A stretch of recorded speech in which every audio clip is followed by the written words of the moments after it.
তো বন্ধুরা, আগের ভিডিওতে তোমাদের বলেছিলাম বিটিএসে আর্ট অ্যান্ড ক্রাফট করব।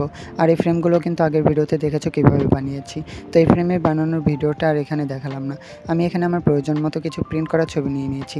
যেহেতু বিটিএসের ছবি আর্ট অ্যান্ড ক্রাফট করবো, তাই আমি বিটিএসের ছবি নিয়ে নিয়েছি। তো এটা আমি এখানে রেখে দিয়েছি। এরপর আমি কিছু আমার এক্সট্রা আরও ছবি কেটে কুটে নিয়েছি।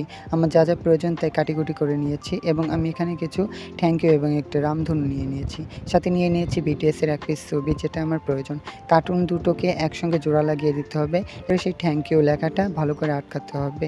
এরপরে এটা আমরা ফ্রেমের ভিতরে উপরে দিয়ে দেব। রামধনুটা ফ্রেমের একদম কোনায় লাগিয়ে দেব উপরে। এরপরে বিটিএসের ছবির উপরে আঠা লাগিয়ে এটাকে মাঝখানে বসিয়ে দেব। কাজ কিন্তু এখনও হয়নি। এরপরে আমি এখানে নিচে আঠা লাগাবো। এরপরে আমার চ্যানেল বা আমার নামটা দিয়ে দেবো। তো হয়ে গেল আমাদের এই বিটিএসের ফ্রেম। কেমন হয়েছে তোমরা কমেন্ট করে জানো। সাথে এটাও কমেন্ট করো নেক্সট ভিডিও কী চাও, আর এরকম ভিডিও পেতে আমার ওয়েবসাইটগুলো ফলো করে রাখতে পারো। Thank you for watching this video.